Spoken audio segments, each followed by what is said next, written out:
오늘 예수님의 다섯 번째 자기 선언은 나는 부활이요 생명이다 라는 선언입니다.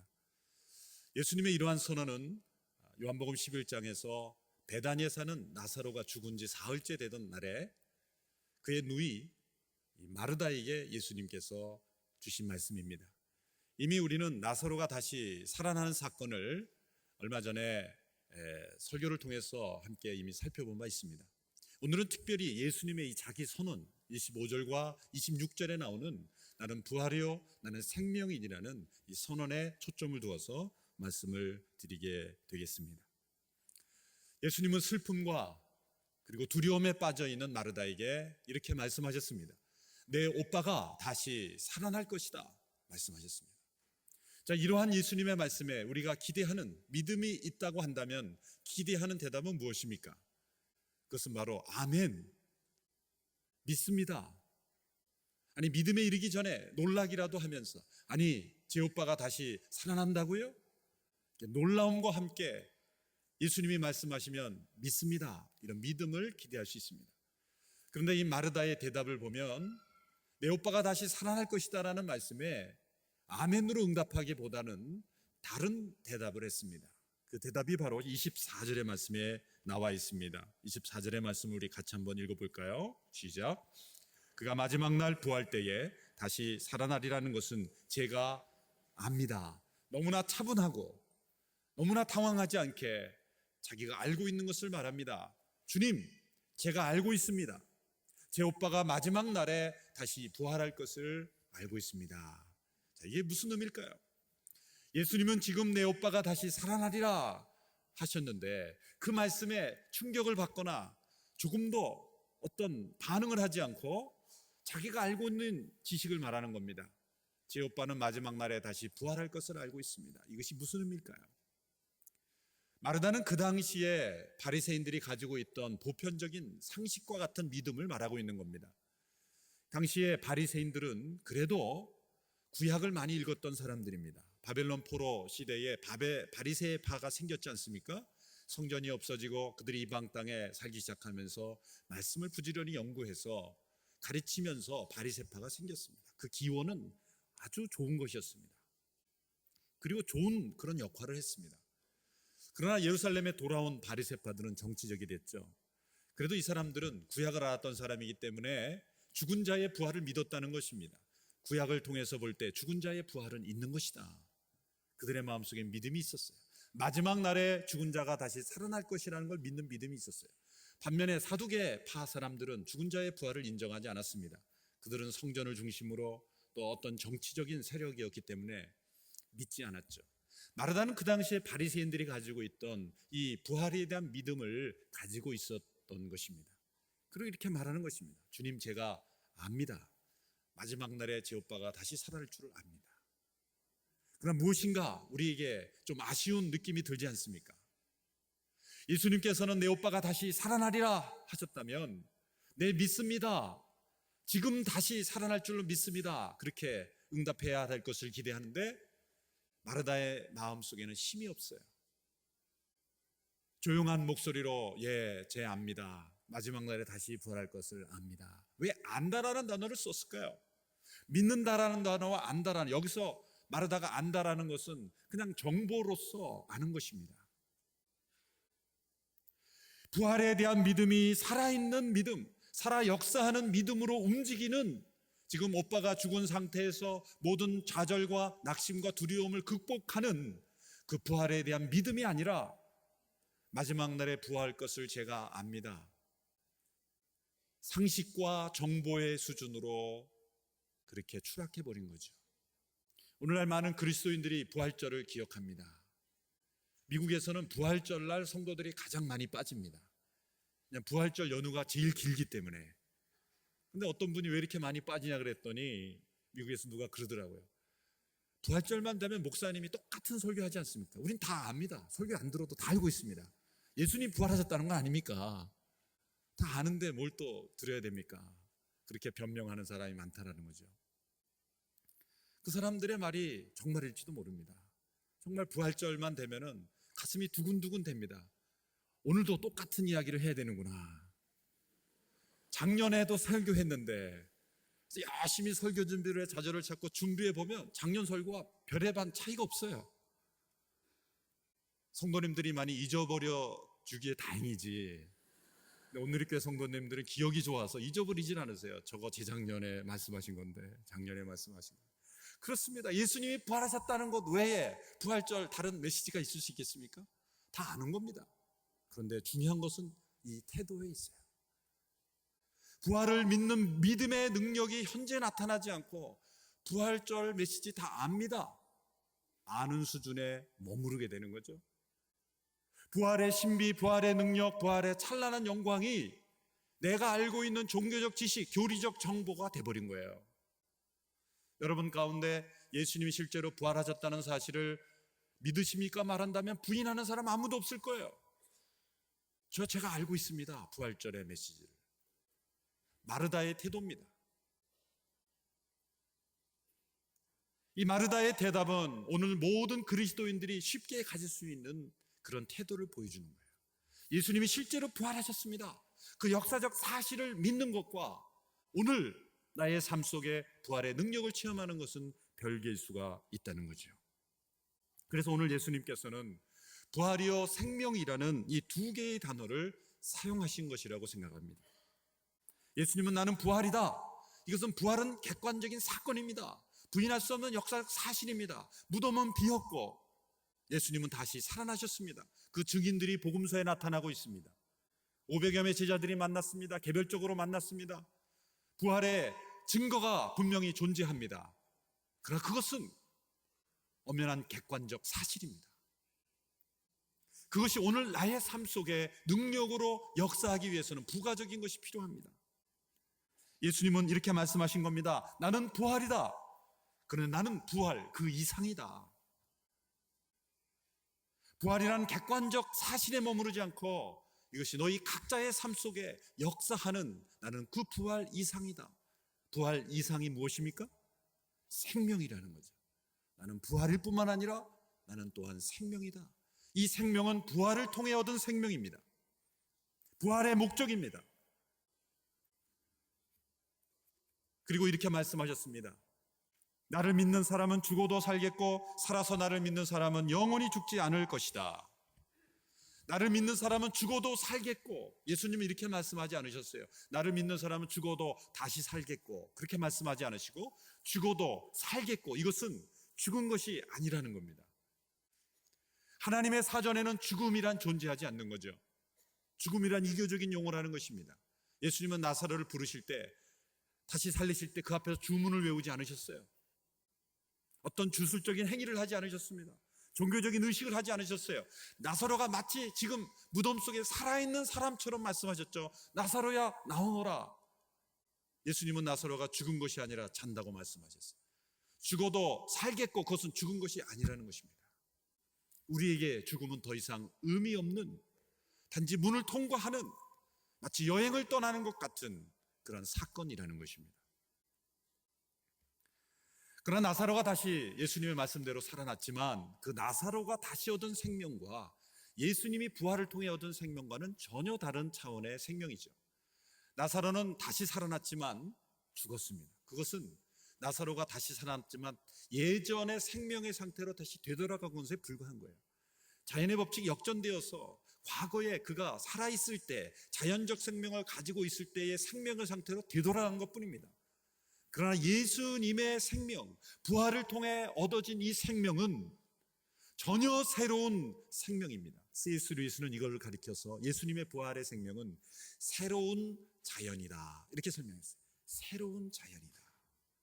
새롭다는 것은 지금까지 전혀 존재하지 않았던 유일한 사건이라는 의미에서 새롭다라고 말씀하신 거죠.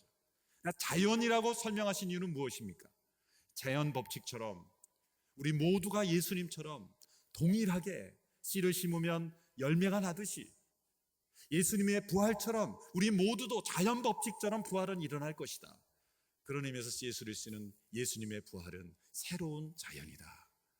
여러분, 우리는 이전의 자연적 생명으로 살아가는 존재가 아니라 완전히 새로운 자연의 세계로 들어가는 것입니다.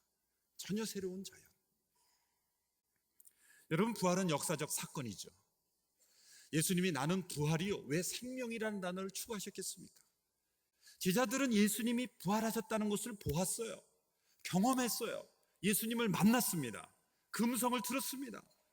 그런데 마태복음 28장에 보면 예수님이 부활 승천하실 때 그 마지막 예수님의 명령을 들으면서 그 가운데 의심하는 자가 있었더라. 예수님의 부활하셨다는 객관적 사건 자체가 제자들을 변화시키지 못했다는 겁니다. 왜 이런 일이 일어날 수가 있을까요? 예수님이 부활하셨는데 제자들은 용기를 얻고 희망을 얻고 예수님이 부활했다는 증거하기 시작해야 되는데 예수님이 한 번, 두 번, 세 번, 네 번 나타나셨지만 제자들이 문을 걸어 잠그고 숨는 것은 변화되지 않았어요. 예수님이 두 번째, 세 번째, 네 번째 나타났을 때도 제자들은 함께 모여서 문을 닫고 두려워하고 있었어요. 제자들은 변화되지 않았다는 거죠. 나는 부활이요 라고 하는 예수님이 이루신 사건 자체로는 그 제자들에게 변화가 일어나지 않았다는 거예요. 그래서 예수님은 나는 생명이라 라고 말씀하셨어요. 헨리 나우엔은 예수님의 부활이 왜 필요했는가, 예수님의 부활이라는 것이 하나님의 구원 계획에 왜 필요했는가를 이렇게 설명합니다. 예수님을 십자가에 못 박은 자들을 당황시키기 위해서 부활하신 것이 아니다. 예수님은 자신을 십자가에로 향하게 한 사람들에게 복수하기 위해서 부활하신 것도 아니다. 예수님은 자기가 얼마나 억울했는지를 증명하기 위해서 부활하신 것도 아니다. 예수님은 자기가 사랑하는 자들에게 사랑이 죽음보다 강하다는 것을 보여주시기 위해서 부활하셨다. 예수님은 하나님의 구원 계획 가운데 자신에게 맡겨진 사명을 다 완성하셨다는 것을 보여주시기 위해서 부활하셨다. 그리고 마지막에 세 번째 이유가 가장 중요합니다. 삼위일체 하나님의 생명이 우리의 생명에 주시기 위해서, 삼위일체 하나님의 생명을 우리의 자연적 생명에 주시기 위해서 예수님은 부활하셨다. 생명이라는 단어로 설명했어요. 여기서 우리는 예수님의 부활이 삼위일체 하나님과 중요한 관계가 있다는 것을 깨닫게 됩니다.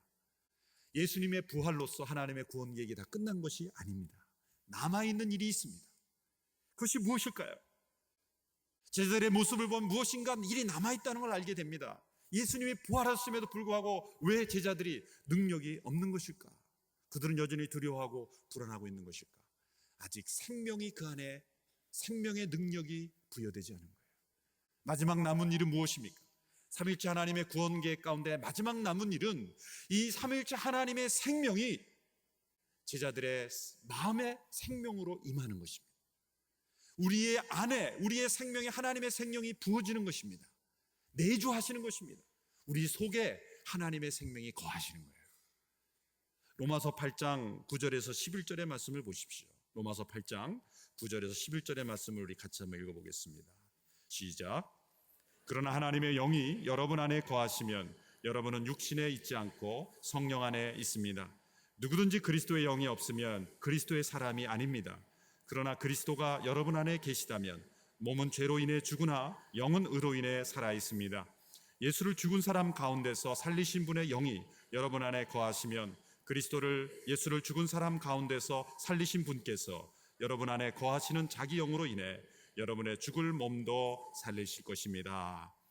계속해서 반복되는 단어를 발견할 수 있습니다. 여러분 안에 거하시면, 여러분 안에 거하시면, 여러분 안에 거하시면. 계속 반복되는데 그 앞에 주어가 바뀝니다. 9절에서는 하나님의 영이 여러분에 거하시면, 그 다음 9절에서는 그리스도의 영이 여러분에 거하시면, 그리고 또 그리스도가 여러분 안에 거하시면. 사도 바울은 쓴 이 로마서는 아주 논리적인 책입니다.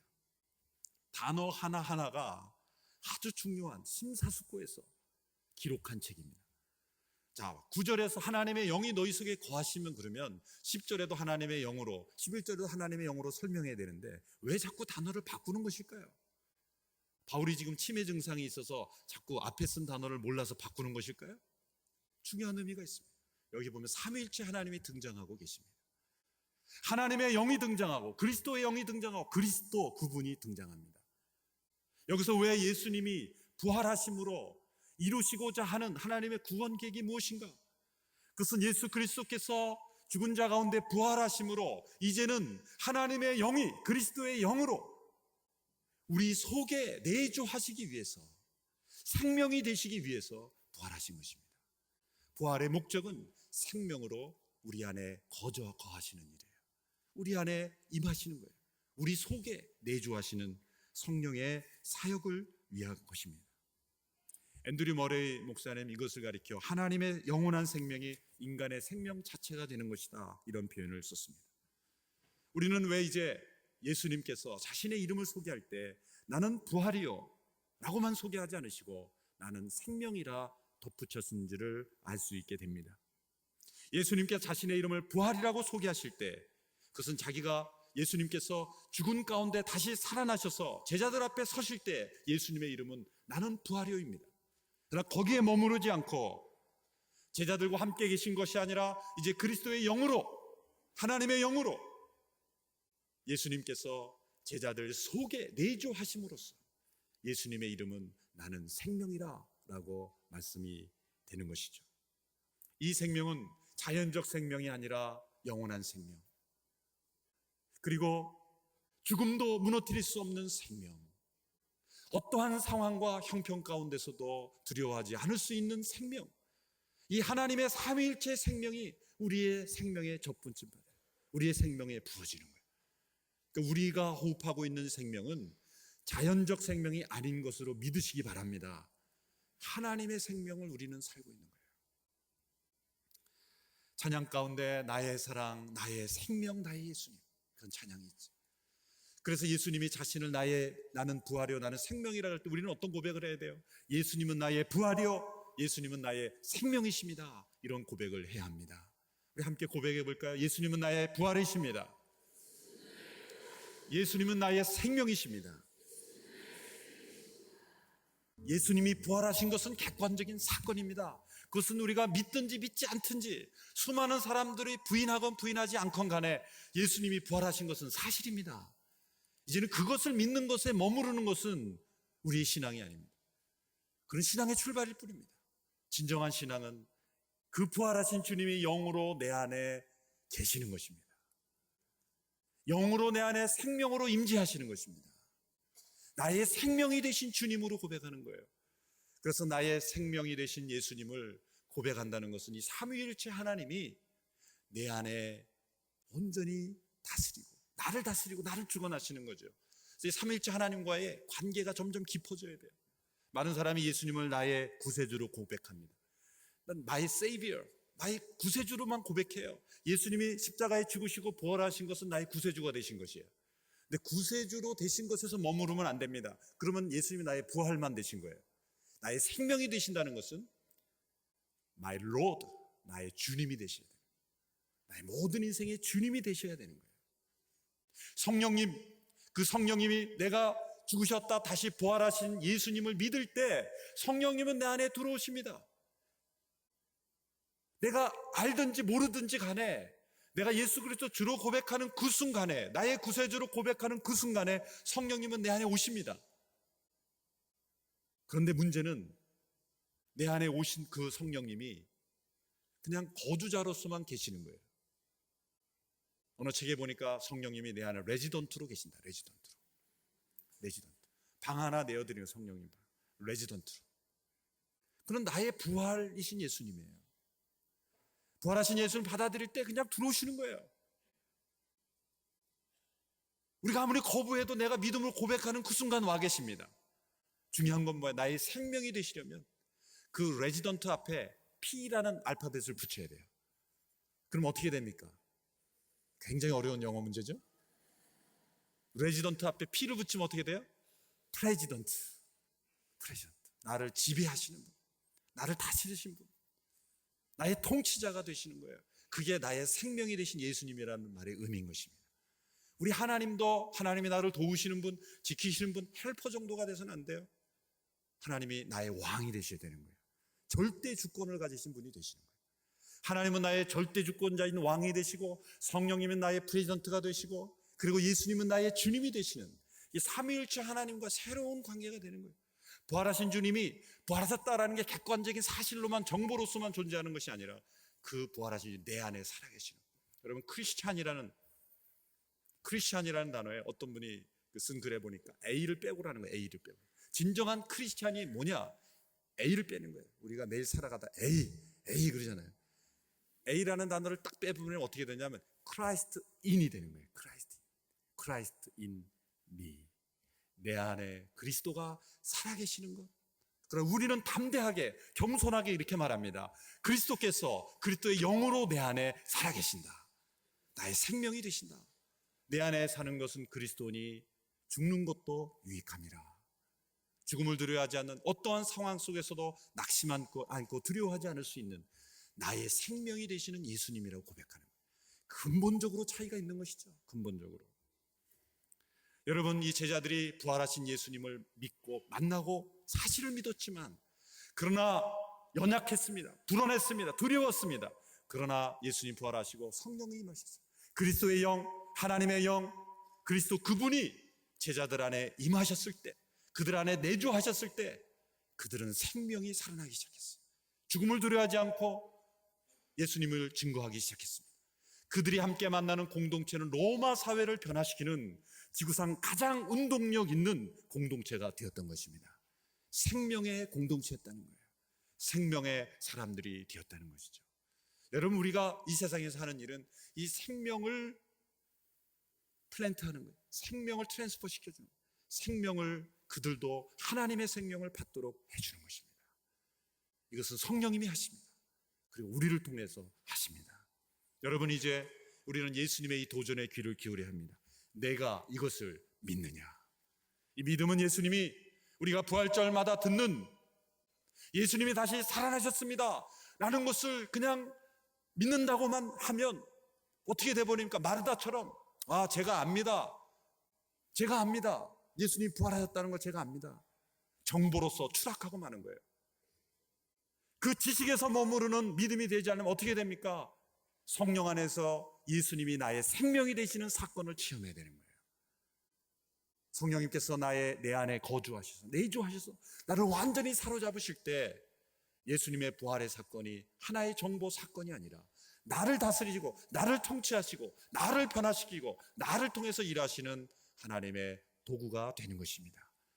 그래서 우리 모두가 다 예수님이 나의 부활일 뿐만 아니라 예수님이 나의 생명이십니다, 이런 고백을 가지고 생명 있는, 힘 있는, 변화를 일으키는 우리 모든 삶을 살기를 주님의 이름으로 축원합니다.